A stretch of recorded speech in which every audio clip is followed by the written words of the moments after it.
আসসালামু আলাইকুম রহমতুল্লাহ। সুপ্রিয় দর্শক, শিবির যেটাই করে সেটাতেই প্রশংসা কুড়ায়। দেশ থেকে বিদেশ সবাই শিবিরের প্রশংসা করতেছে। আপনারা জানেন এর আগে শিবির ৩৬শে জুলাইকে ফেমে বন্দি করেছিল, সেটা দেখে অনেকে অবাক হয়ে গেছিল যে এটা কিভাবে সম্ভব। মানে এত সুন্দর কারুকার্য, এত সুন্দর অল্প জায়গার মধ্যে গোটা ৩৬শে জুলাইকে যে ফেমে বন্দি করা, এটা শিবির করে দেখিয়ে দিয়েছিল। এরপর কি করলো, কালচারাল ফেস্ট ৩৬শে জুলাই এটা আবার শুরু করেছে। আপনারা দেখেছেন যে সেখানে আয়না ঘর রেখেছে, ইয়ামিনকে পুলিশের ভ্যান থেকে ফেলে দেওয়া হচ্ছে, সেটা তুলে ধরা হয়েছে। এবং আওয়ামী লীগের যত নেতাকর্মীরা যতগুলো ডায়লগ মেরেছিল সবগুলো ডায়লগ ছবিসহ তুলে ধরা হয়েছে। এবং সবচাইতে ইউনিক যে কাজটা করেছে সেটা হলো বাংলাদেশের একটা ম্যাপ করেছে। ম্যাপ করার মধ্যে ৬৪টা জেলা সেখানে ভাগ করেছে এবং কোন জেলায় কতজন শহীদ হয়েছে, কতজন আহত হয়েছে, কতজন কে কোথায় যুদ্ধ করেছে, সবগুলোই তারা অঙ্কন করেছে এবং প্রতীকী কবর তারা স্থাপন করেছে। তো এটা দেখে সবাই অবাক হয়ে গেছে যে শিবির এটা কিভাবে সম্ভব, কিভাবে করলো।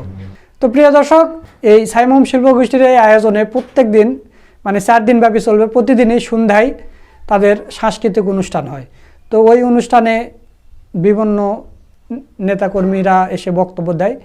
তো ওই অনুষ্ঠান থেকে আপনাদের শিবিরের কেন্দ্র সভাপতি এবং সেক্রেটারি দুজনের বক্তব্য শোনাবো। তো আপনাদের প্রতি অনুরোধ থাকবে আপনারা অবশ্যই এই পুরো বক্তব্যটা শুনে যাবেন এবং ভিডিওটা ভালো লাগলে শেয়ার করবেন।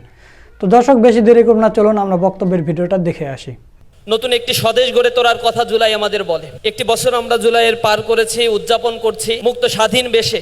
আমরা কথা বলছি, কোথাও দাঁড়িয়ে কথা বলার অধিকার আমাদের ছিল না। কোনো জায়গায় কোনো নামে কোনোভাবে দেশের পক্ষে কথা বললে অথবা কোনো অনুষ্ঠানে গেলে পুলিশ আমাদেরকে আগ্রাসীভাবে গ্রেপ্তার করে নিয়ে যে রাষ্ট্রদ্রোহী দেশদ্রোহী মামলা দিয়ে দিত। একটি জুলুম তন্ত্রের অবসান ঘটানোর জন্য যে শহীদেরা তাদের জীবনকে বিলীন করে দিয়েছে, আজকে তাদের জন্য হয়তো একটি বছর পার হয়ে গিয়েছে। তাদের অবদানের স্বীকৃতি, তাদের রক্তের সেই প্রতিদান আমরা কিঞ্চিত পরিমাণে হলেও পূরণ করতে ব্যর্থ হয়েছি। এজন্য আমরা সেই সকল শহীদ পরিবারের কাছে ক্ষমা প্রার্থনা করি, তাদের জন্য আল্লাহর কাছে দোয়া করি আল্লাহ রাব্বুল আলামিন যেন তাদের শাহাদাতের মর্যাদা দেন। আজকে যে শহীদ পরিবাররা এখানে উপস্থিত রয়েছে, অনেক শহীদের মায়ের আর্তনাদ আমরা শুনেছি, বুক ফাটা আর্তনাদ তাদের কাছে শুনছি। এখনো অনেক মায়ের রাতে ঘুম হয় না, চোখের অশ্রুতে দিনাতিপাত করে। রাতের বেলায় হঠাৎ হঠাৎ ঘুম থেকে জাগ্রত হয়ে তার সন্তানের ঘরে গিয়ে খাটের উপরে বিছানায় যখন অপলক দৃষ্টিতে তাকিয়ে থাকে, তখন সেই মায়ের চোখ থেকে অশ্রু বেদনা ঝরে পড়ে। অথচ তার সন্তানকে হাজারো বার মনের অন্তরে চোখের পানি দিয়ে কেঁদে কেঁদে ডাকলেও তার সন্তান তাকে সাড়া দেয় না। কষ্ট করে চঞ্চল হৃদয় নিয়ে বাইরে থেকে খাবার নিয়ে এসে মায়ের জন্য পাশে দাঁড়িয়ে কিছু একটু খাবার তার মায়ের মুখে তুলে দিয়ে হাসি মুখে মা মা বলে চিৎকার করে, আর সেই সন্তান হয়তো সেই মাকে ডাকে না। মা অসুস্থ হয়ে পড়লে মাথার কাছে গিয়ে মা বাবার মাথায় বিলি কেটে দিয়ে সেই সন্তান হয়তো তাদেরকে এখন আর বলছে না, মা তুমি সুস্থ হয়ে যাবা, ডাক্তারের কাছে কালকে নিয়ে যাব। মায়েরা এই শূন্যতা অনুভব করছে, আমাদের কাছে বলছে সন্তান হারিয়েছি সুন্দর একটি স্বদেশ দেখার জন্য। কিন্তু আমরা কি পেরেছি সেই সকল পরিবারগুলোর সেই কথাগুলো আমাদের মনে ধারণ করতে, আমাদের বুকে ধারণ করতে? যে আহত ভাইটির সাথে আমরা কথা বলি, তারা বলে আমাদের চোখ দিয়ে হয়তো এখন দেখতে পাচ্ছি না, কিন্তু আমরা চেয়েছিলাম ঐক্যবদ্ধ একটি সুন্দর বাংলাদেশ গড়ে তোলার জন্য। আমরা তো এই কারণে রাস্তায় নামি নাই যে আমাদের বিসিএস এ কোটা দিতে হবে, বিসিএস এ আমাদেরকে পরীক্ষায় অংশগ্রহণের হয়তো আমাদের কোনো যোগ্যতাই নাই, সুযোগও নাই।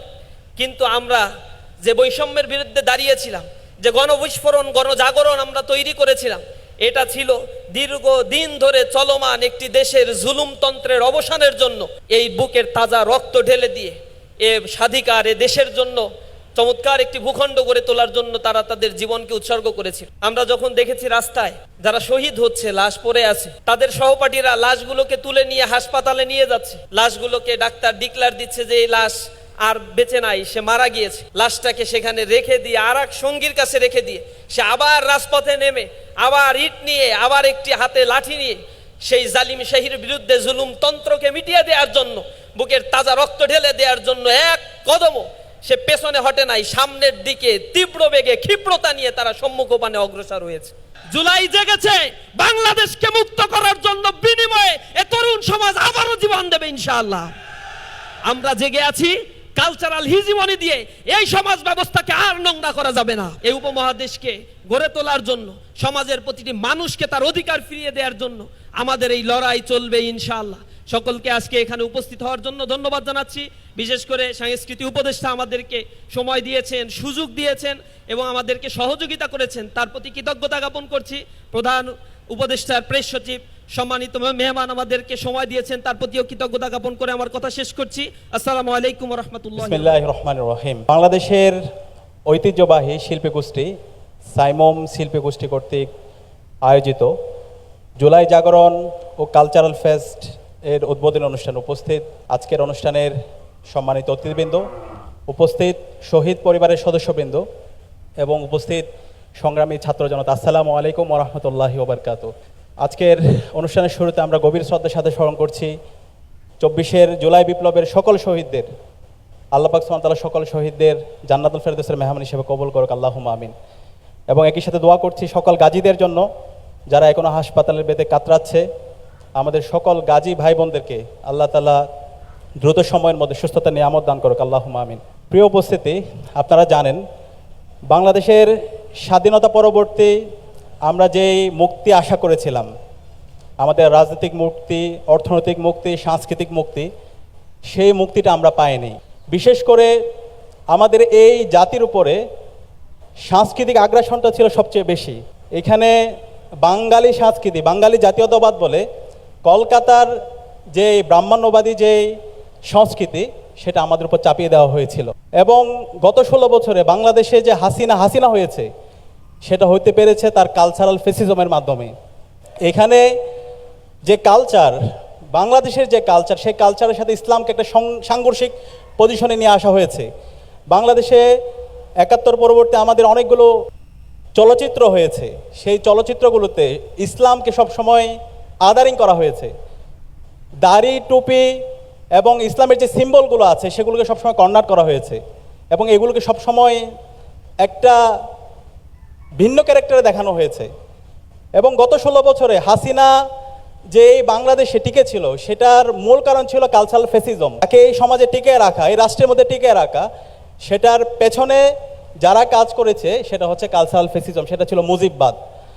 তো এই জুলাই বিপ্লবের মাধ্যমে আজকে আমরা রাজনৈতিকভাবে আজাদি পেলেও হাসিনার যে কালচারাল এস্টাবলিশমেন্ট, সেই এস্টাবলিশমেন্টটা এখন পর্যন্ত আমরা পরিপূর্ণভাবে ভাঙতে পারিনি। সেই এস্টাবলিশমেন্ট ভাঙার জন্য আমাদের আরেকটি সাংস্কৃতিক বিপ্লব দরকার। সেই সাংস্কৃতিক বিপ্লবের জন্য জুলাই বিপ্লব পরবর্তী গত 1 বছর ধরে আমরা লড়াই করছি এবং আমাদের সাইমমের যারা সহযোদ্ধারা আছে এবং বাংলাদেশে আমাদের যতগুলো শিল্পী গোষ্ঠী আছে, কালচারাল অঙ্গনে যারা কাজ করছে, তারা তাদের সবটুকু দিয়ে তারা চেষ্টা করছে। এবং তারই অংশ হিসাবে জুলাই বিপ্লবের 1 বছর পূর্তি উপলক্ষে আমরা 4 দিন ব্যাপী জুলাই জাগরণ ও কালচারাল ফেস্ট আয়োজন করেছি। আমরা আশা করব বাংলাদেশের সকল রাজনৈতিক দল, ছাত্র সংগঠন, সামাজিক সংগঠন এবং অন্তর্বর্তীকালীন সরকারের আমরা সবাই মিলে জুলাইয়ের যে চেতনা, শহীদদের যে আকাঙ্ক্ষা, সেটা নিয়ে আমরা কালচারালি পুরো জাতির কাছে আমাদের বয়ানগুলো হাজির করব। আমরা যদি জুলাইকে কালচারালি ডমিনেন্ট করতে না পারি, প্রাসঙ্গিক করতে না পারি, তাহলে সেই মুজিববাদের যে কালো ছোঁয়াটা তারা বিভিন্নভাবে এই সমাজের মধ্যে তারা আবার মানুষদেরকে বিভ্রান্ত করার চেষ্টা করবে। তো সেই জায়গা থেকে সাইমমের যে অসাধারণ উদ্যোগ, সেই উদ্যোগকে আমরা স্বাগত জানাচ্ছি এবং এর পাশাপাশি আমাদের প্রত্যেককে আমি অনুরোধ করব, আমরা জুলাইয়ের নিয়ে চলচ্চিত্র নির্মাণ করা, জুলাই নিয়ে নাটক তৈরি করা, জুলাইয়ের শহীদদের আকাঙ্ক্ষার আলোকে ডকুমেন্টারি তৈরি করা, শহীদদের পরিবারের স্মৃতিগুলো লেখা এবং জুলাইকে একাডেমিক্যালি পুরো জাতির কাছে, পুরো বিশ্বের বুকে হাজির করার জন্য প্রতিনিয়ত কাজ করা। সে উদাত্ত আহ্বান জানিয়ে আমি আমার কথা এখানে শেষ করছি। আসসালামু আলাইকুম।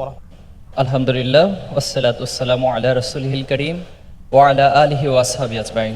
রব্বি ইশরাহ লি সাদরি ওয়া ইয়াসসির লি আমরি ওয়াহলুল উকদাতাম মিন লিসানি ইয়াফকাহু কওলি। সুবহানাকা লা ইলমা লানা ইল্লা মা আল্লামতানা ইন্নাকা আনতাল আলিমুল হাকিম।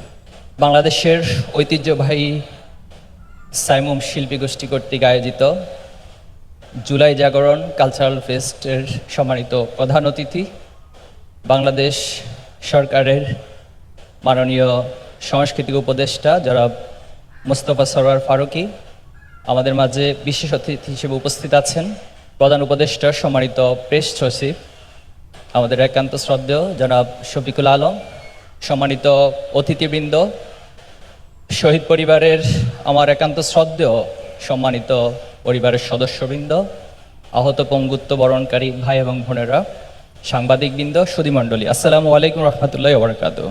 আমি শুরুতেই আল্লাহর শুকরিয়া জ্ঞাপন করছি আলহামদুলিল্লাহ। পাশাপাশি গত বছর জুলাই বা আগস্টে যারা জীবন দিয়েছেন যাদের রক্তের বিনিময়ে আজকে এই চমৎকার পরিবেশ আমরা পেয়েছি। আমরা আমাদের কথাগুলোকে মন খুলে বলার সুযোগ পাচ্ছি। কালচারাল হেজিমনিকে পরাজিত করে বাংলাদেশের নয়া স্বরূপ আবিষ্কার করার সুযোগ আমরা পাচ্ছি। আমি সেই শহীদদেরকে সম্মান জানাচ্ছি এবং আল্লাহর কাছে দোয়া করছি, আল্লাহ যেন সবাইকে শাহাদাতের মর্যাদা দান করেন, আল্লাহুম্মা আমিন। আহত পঙ্গুত্ব বরণকারী যারা আছেন, আপনাদের প্রতি স্যালুট জানাচ্ছি, কৃতজ্ঞতা জানাচ্ছি, সম্মানের সর্বোচ্চটুকু আপনাদের প্রতি প্রদর্শন করছি। আল্লাহ তাআলা আপনাদের এই ত্যাগকে যেন কবুল করেন এবং আপনাদেরকে যেন আল্লাহ তাআলা সুস্থতা দান করেন, আমিন। সংগ্রামী উপস্থিতি, আমাদের সম্মানিত প্রধান অতিথি সহ যারা এতক্ষণ বক্তব্য রেখেছেন, খুবই চমৎকার বিষয়গুলো তুলে নিয়ে এসেছেন।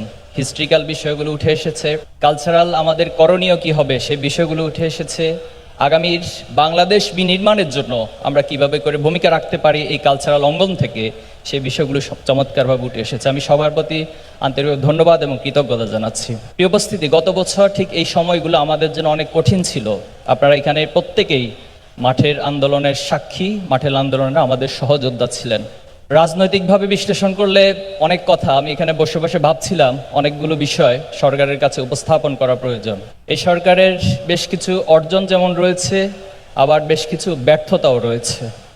এই সরকার যে গতি নিয়ে জুলাইয়ের রক্তকে, শহীদদেরকে ধারণ করে, গণ অভ্যুত্থান এবং বিপ্লবকে ধারণ করে যেভাবে রাষ্ট্রকে এগিয়ে নেওয়া দরকার ছিল, যেভাবে আরো দৃঢ়তার সাথে সিদ্ধান্তগুলো নেওয়া দরকার ছিল, সে জায়গায় আমরা কিছুটা অলসতা এবং ধীরগতি লক্ষ্য করেছি। গণহত্যার বিচার নিয়ে অনেক বলেছি আমরা, 1 বছর পার হয়ে গিয়েছে, কিন্তু এখনো পর্যন্ত এত প্রমাণ থাকার পরেও, চাক্ষুষ এতগুলো সাক্ষ্য থাকার পরেও একজন হত্যাকারীকেও আমরা এখনো বিচারের রায় দিতে পারিনি। এটাকে আপনি ব্যর্থতা, সফলতা কি বলবেন সেটা জানি না, তবে এটাকে আমরা নিরেট একটা অলসতা এবং ধীরগতি বলতেই পারি। আমি শহীদ যারা পরিবার রয়েছেন তাদের প্রতি আশ্বস্ত করছি, আমাদের এই প্রজন্ম ইনশাল্লাহ আপনাদের পাশে দাঁড়াবে। আমাদের জুলাইয়ের বিশ্লেষণ, প্রত্যাশা প্রাপ্তির অনেক কথাই বলা যাবে। একটা জায়গায় এসে খুব কষ্ট ফিল করি, খুব বেদনা ফিল করি যে জুলাই নিয়ে কিছু কিছু ব্যক্তি, কিছু কিছু গোষ্ঠী অসুস্থ ক্রেডিট দাবির একটা অসুস্থ প্রতিযোগিতা লিপ্ত হয়। এগুলো আমাদেরকে খুব ব্যথিত করে। আমরা শুরু থেকে বারবার বলেছি, এই জুলাইতে যতজন শহীদ হয়েছে আমরা প্রত্যেককে আমাদের হৃদয়ে ধারণ করি এবং প্রত্যেকটি পরিবারও আমাদেরকে ধারণ করবে।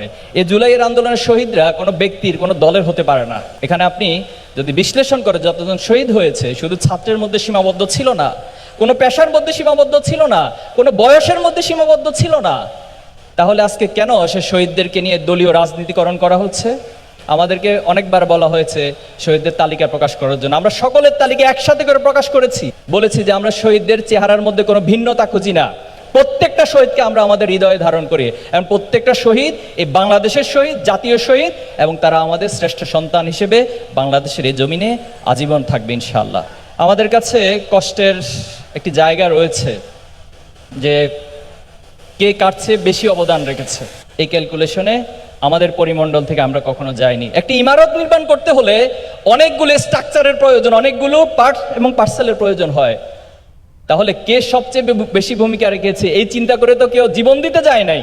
এই চিন্তা করে তো আমার রিক্সাওয়ালা, আমার কোনো শ্রমিক ভাই, কোনো সাংবাদিক এত রিস্ক নিয়ে তো জীবন দিতে যায় না। সে কি চাকরি পাবে, অথবা এই বিপ্লবের পর তাকে কোন ক্রেডিট দেওয়া হবে, এই ক্রেডিটের চিন্তা করে তো তিনি যায়নি। এজন্য সবার কাছে সবিনয় অনুরোধ করতে চাই, মেহেরবানি করে এই ক্রেডিটের অসুস্থ রাজনীতি করে আপনারা জুলাইকে ব্যাহত করবেন না, জুলাইকে ব্যর্থ করে দিবেন না। আসুন আমরা সবাই একে অপরকে সম্মান করি। সম্মানের মালিক আল্লাহ তাআলা। সম্মান আপনি কখনো জোর করে অর্জন করতে পারবেন না। সম্মান টাকা দিয়ে কেনার বিষয় নয়, বরং আপনি আপনার কাজ করে যাবেন, সম্মান আল্লাহ তাআলার পক্ষ থেকে আসবে। অত ইজ্জু মান্তাসা তুজিল্লু মান্তাসা, আমরা এই বিশ্বাস স্থাপন করি এবং আমরা কাজ করে যাচ্ছি। কেউ আমাদেরকে স্বীকৃতি দিক অথবা না দিক, আমরা মহান আল্লাহর কাছে আমাদের প্রত্যেকটা কাজের ফল তিনি আমাদেরকে যতটুকু দুনিয়াতে সম্মান দিতে চান সেখানে আমরা আলহামদুলিল্লাহ পড়বো, আর বাকি সকল অবদান কাল কিয়ামতের মাঠে যেন আমাদের রব আমাদের জন্য বরাদ্দ রাখে, সে প্রত্যাশা আমরা আমাদের রবের কাছে করবো ইনশাআল্লাহ। সম্মানিত উপস্থিতি, আজকের আয়োজন কেন করা হয়েছে এই প্রশ্নের উত্তর দিয়ে আমি আমার আলোচনা শেষ করছি। আজকের আয়োজন কোনো বিনোদন আয়োজন নয়, এটা কোনো বিনোদন অনুষ্ঠান হচ্ছে না। মেহেরবানি করে কেউ এটাকে বিনোদনের অংশ মনে করবেন না, বরং প্রত্যেকটা রাজনৈতিক আন্দোলনকে, রাজনৈতিক বিপ্লবকে যদি সমাজে স্থায়ীভাবে প্রতিষ্ঠা করতে হয়, তাহলে সেখানে সাংস্কৃতিক আন্দোলন, সাংস্কৃতিক বিপ্লব করতে হয়। আমরা সেই উদ্দেশ্যে মূলত আজকের আয়োজনগুলো করেছে সাইমম শিল্পী গোষ্ঠী। এবং আমরা এটা বলতে চাই, এখানে সাহসিকতা, এখানে বীরত্ব, এ ত্যাগ, সবকিছুকে একটা শিল্পের মধ্য দিয়ে উপস্থাপন করা হবে, যেটা আমাদের জুলাইয়ের স্মৃতিকে দগদগে সেই স্মৃতিগুলো বারবার স্মরণ করিয়ে দিবে। এবং এই জুলাইয়ের প্রেরণাকে আমরা বুকে ধারণ করে আগামী দিনের বাংলাদেশ বিনির্মাণ করবো ইনশাআল্লাহ, এটা আমাদের প্রত্যাশা। সর্বশেষ যে পয়েন্টটা বলতে চাই, যে যারা নতুন করে ফ্যাসিবাদ কায়েমের চিন্তায় মগ্ন আছেন, যারা অতীতে ফ্যাসিবাদ ছিলেন, তারাও ফিরে আসার জন্য নানান ধরনের কনস্পাইরেসি করছেন। আবার নতুন করেও কিছু কিছু জায়গা থেকে তারা ফ্যাসিবাদের সে আগের চেহারায় ফিরে আসার একটা প্রচেষ্টা আমরা লক্ষ্য করছি।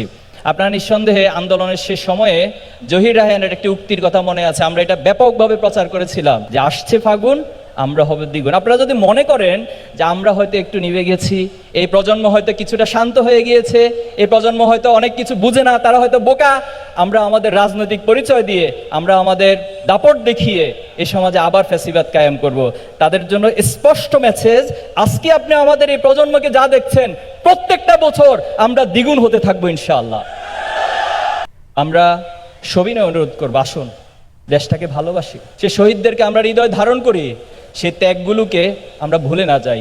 ইনশাআল্লাহ এই কালচারাল বিপ্লবের মধ্য দিয়ে আমরা বাংলাদেশকে যে নবজাগরণ, যে জাগরণের মধ্য দিয়ে একটি নতুন বাংলাদেশ গড়ে তুলব ইনশাআল্লাহ। আমি কাজী নজরুলের সেই কবিতা, বিদ্রোহী কবিতার যে লাইন, আমি সেই দিন হব শান্ত, নিঃসন্দেহে আপনারা জানেন, আমরা আজকের এই প্রজন্ম বলতে চাই, আমরা সেই দিন হব শান্ত যবে উৎপীড়িতের ক্রন্দনরোল আকাশে বাতাসে ধ্বনিবে না, সব জায়গায় ন্যায় প্রতিষ্ঠিত হবে এই প্রজন্ম, সেই দিন হবে শান্ত ইনশাআল্লাহ।